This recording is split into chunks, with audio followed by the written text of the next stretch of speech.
Hey everyone, how you doing? It's me, Aaron Collins. This is another edition of me addressing worldly issues in a godly way. Hope everyone's doing well this evening, this weekend. It's a nice, relaxing day. So, today I'm going to do a review of the movie The Hate You Give. From what I understand, it's actually based on a book, and it borrows a lot from Tupac, from the whole thug life phenomenon. Yeah, so without further ado, let's get into it. So, the movie The Hate You Give, like I said, it borrows a lot from Tupac. The first letter of each word literally spells out thug, which is short for thug life. Thug life was the phenomenon that Tupac started, which stood for the hate you give little infants F's everyone. The meaning he was conveying in that was that when you show any kind of evil toward young kids, babies, any or toddlers, someone of that, it messes everyone up. I guess I can say where Pac was going from is when you mess over these youth, and you mess over the young ones, that you can also ruin your future. You're ruining yourself. And I could kind of look at that as the scripture. It's like a translation, a variation of the scripture that says, you will be better with a millstone tied around your neck than to harm one of these little ones. At least that's the meaning I'm picking up on it. Anyway, the movie is mostly told through the point of view and through the eyesight of a precocious high school age young lady, an African American young girl named Star Carter. Star is the main protagonist in the film, and she's the middle of three children that her father, Maverick Carter, who's a former gang member turned militant, named her. The name Star, he literally named her Star because she shines bright, like a star. Matter of fact, the names that he gave all of his children are significant. His oldest child that he had with a different woman named Seven literally means completion, after the number 7. And his youngest, Sakani, his name means joy. Sakani is always the mischievous, youthful one, so he pretty much lives up to his name. But anyway, the story starts out in a fictional town called Freeport, which I would assume is supposed to be based in the South. And typical black community, everyone's living middle class, black community. Maverick owns his own store. The majority of the businesses in the neighborhood are black owned. It's not very much in the way of industrialization in this community, and the black people in that community live how they live the best way they can.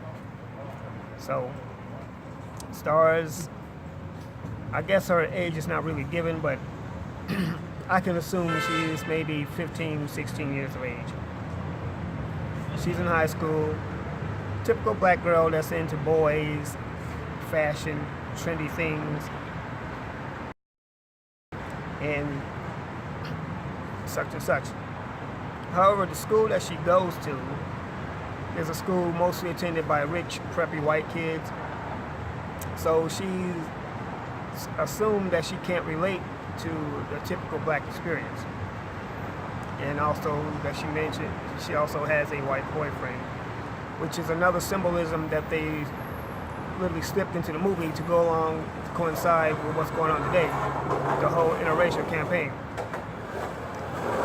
The movie basically borrows heavily a lot skateboarders. The movie borrows basically a lot from Black Lives Matter, a lot of the events that's been happening in the news, police shootings of unarmed blacks, and shows a lot of those headlines as well. As I was saying, that the movie takes place in the fictional town Fremont, or Freeport. I think it's Fremont. It's Free something, which is obviously based in the South. So Star goes to a school, mostly rich white kids, because she doesn't go to school in her neighborhood, because a lot of the schools in her neighborhood, which is a typical of many black communities, are ridden with drugs, gangs, violence, etc., etc. So while she's there, she's exposed to mostly white culture. Not to mention she has a white boyfriend, and she also has 2 white friends, which is nothing wrong with.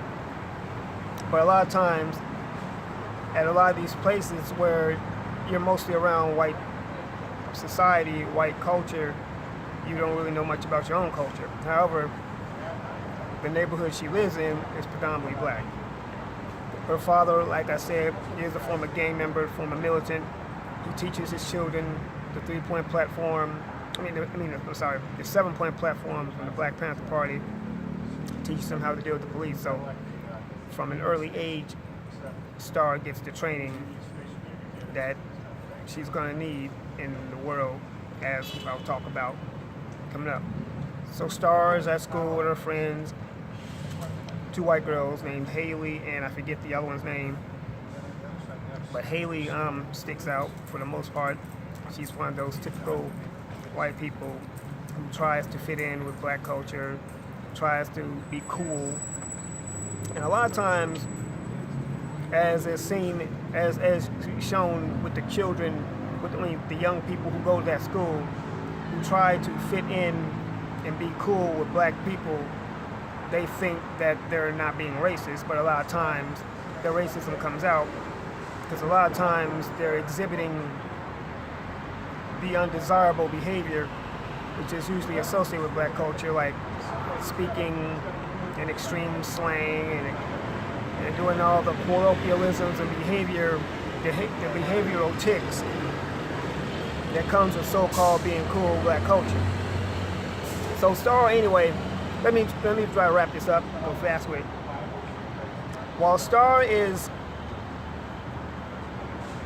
with her white boyfriend, Chris, she does get the looks, and no matter what, as she stated, she's trying to be herself. She's trying to be a different version of herself.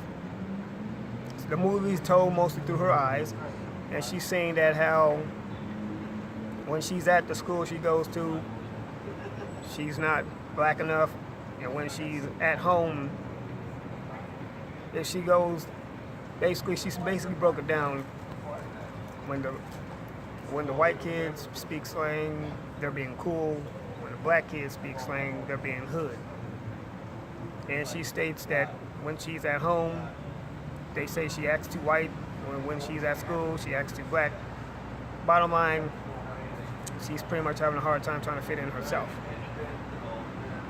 The whole story starts out when she's at a party with a friend of hers who happens to be a real ghetto black girl.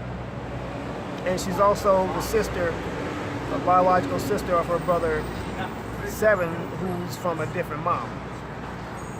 Her father had an affair on her mother, and Seven was the result.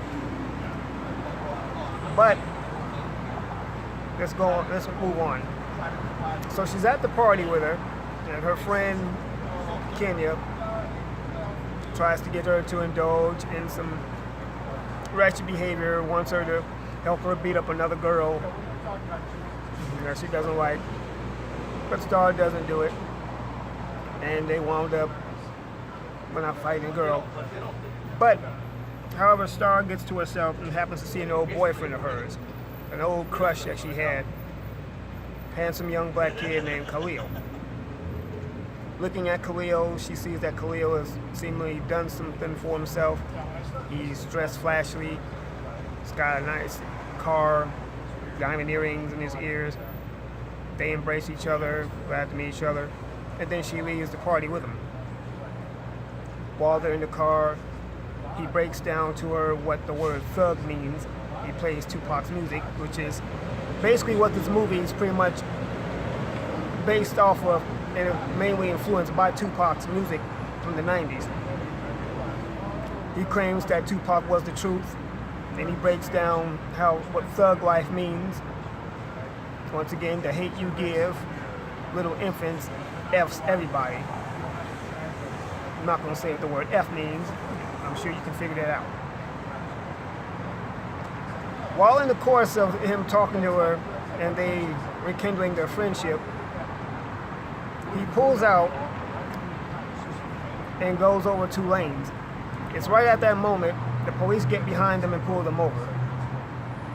While they're talking with the police, Star, as her father taught her, puts both her hands on the steering wheel, on the dashboard, since he's in the passenger side of the car, to where the officer can see them. Khalil has a few words with the officer. The officer asks him to step out the car. He stands by the back of the car.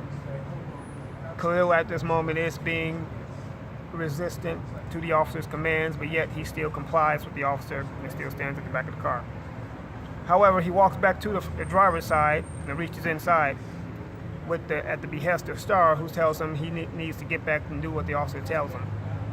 He reaches into the car, grabs his brush, and starts to brush his hair. And as soon as he turns around, the officer shoots him,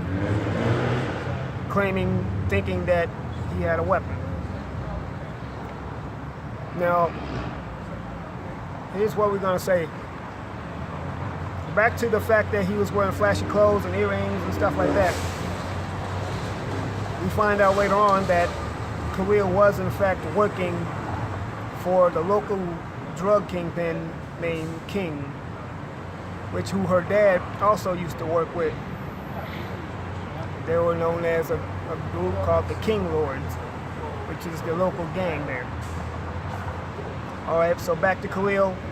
Khalil is laid out on the ground. He's bleeding out. The officer is panicking, realizes that he had a brush. He radios in for backup. Khalil dies. This is when Star's life begins to spiral out of control. She begins to unravel and begins to see things how they really are. During the course of time, Star is questioned about the incident, and she's even threatened by the local drug lord King, where she finds out that Khalil worked for him. But he doesn't want to have any kind of blowback, so he informs her not to say anything, not to snitch, as that was also put into the shades of the no snitching campaign. She finds out later on that she doesn't have to be silent for anyone, but after a while she's afraid to go forward. She doesn't talk to anyone. She starts having fits. She's basically being impacted by what happened to her friend. At this moment, we begin to see how society truly treats a black life.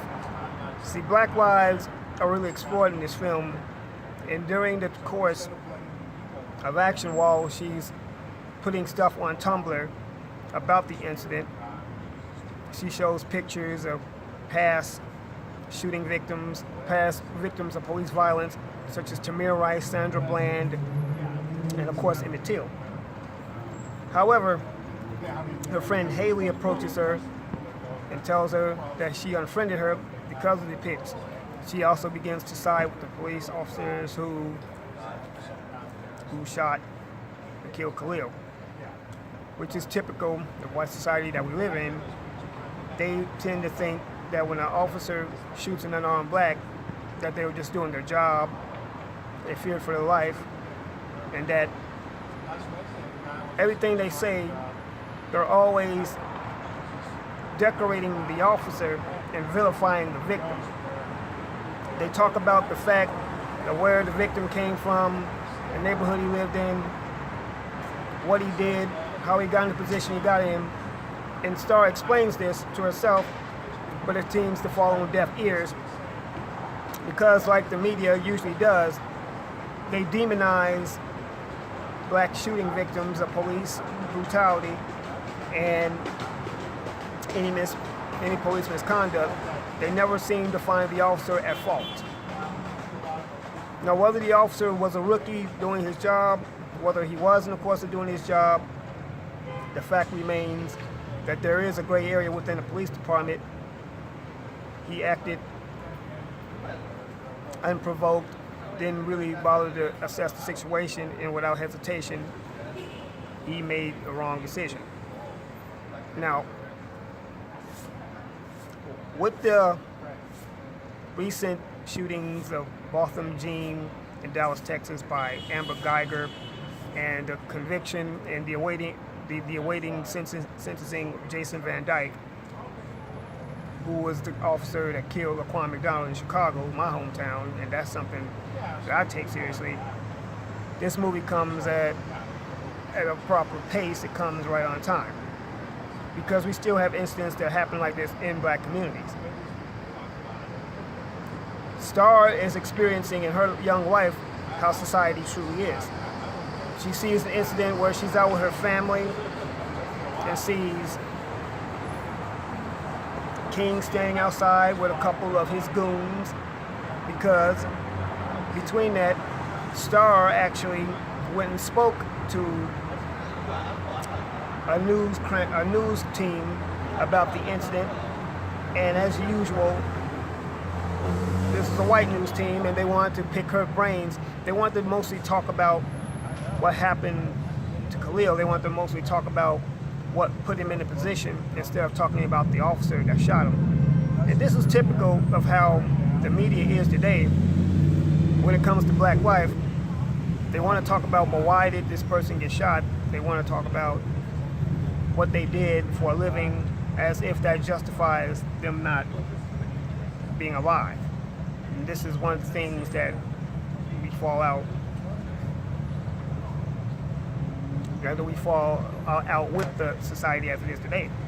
That the society is really geared toward and benefited by white society.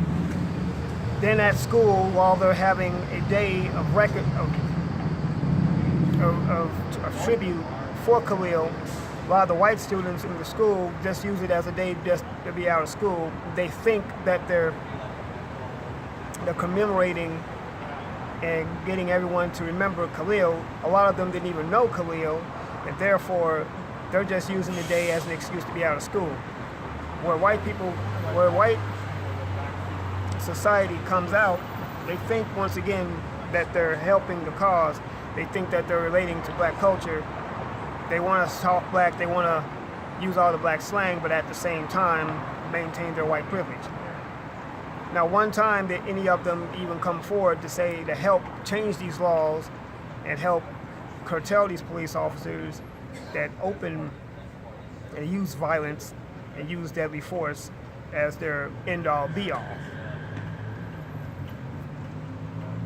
So Star has she speaks to the Supreme Court. She goes on camera at the ear of King, who begins to threaten her and her family. And as her father has a confrontation with King at the restaurant, the police come. As King and his crew escape, she sees her father get thrown to the ground and treated like he's the troublemaker and not the victim. It's at this point that one of the officers recognizes Star on TV as the witness and begins to back off. Not to mention that everyone in the restaurant has their cameras out. We get to see how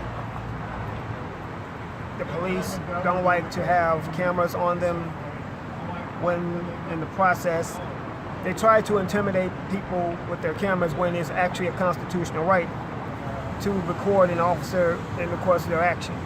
It is their constitutional right to do that. So that's explored in the film as well.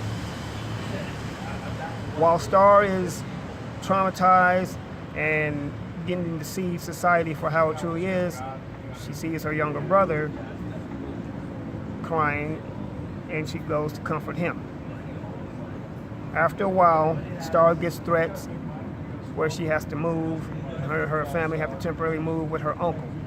Now, her uncle is a police officer himself, but he takes on the role of the societal cop, societal black cop, who tends to relate more with the blue and not the skin that he's in. When she asked him a question, what would he have done in a white community? Would he hesitate, or would he tell the person to put their hands up? To which he responds, surprisingly, he would tell them to put their hands up. So, which is a direct response to how black life is dealt with in this society, as opposed to white life. But the Tupac references continue to come.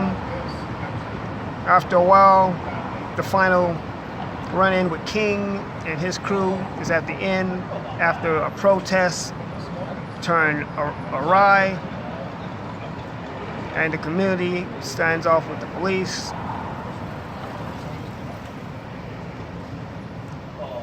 King confronts Star and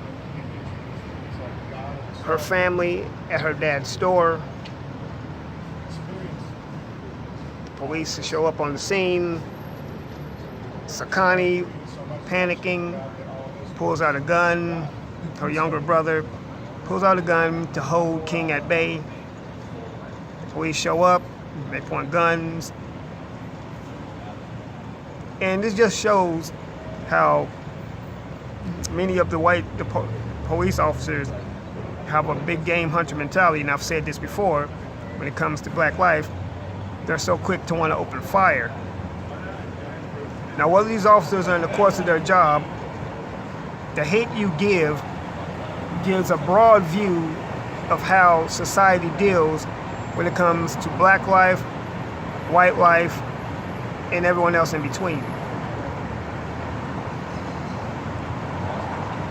Haley, the young lady, the white young girl that was friends with Star before, who was overly exaggerating so-called quote-unquote blackness, falls out with Star because Star calls her out on her racism. See, it goes to show that a lot of white people don't know that they're being racist when they actually are, when they think that police officers are doing the job in the course of action. So in frustration, Star pulls out a brush. Well, actually, she takes Haley's brush and asks her, what does she see? She sees a brush. She asks her, does she see a weapon? Well, she doesn't know. If she claims that she could be used as a weapon, she's justifying the officer shooting Khalil, which frustrates Star. Star then uses the brush in a threatening manner, which freaks Haley out. Haley falls to the ground. She gets to see Star. For the first time, Star is shown as the black woman that she is and what black life truly means. Of course, however, she is still with a white boyfriend who she also was trying to get understand, and he finally meets her father, which doesn't really go all too well, but it's in a conical sense.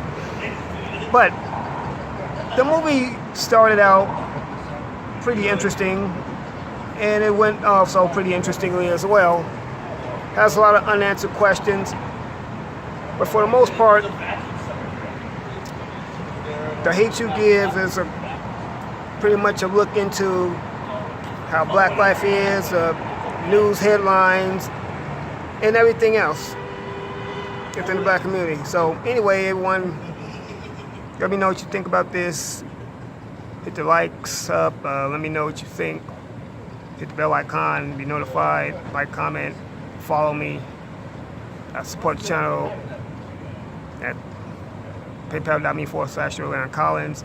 And as always, everyone, God loves you, I love you, let's do life.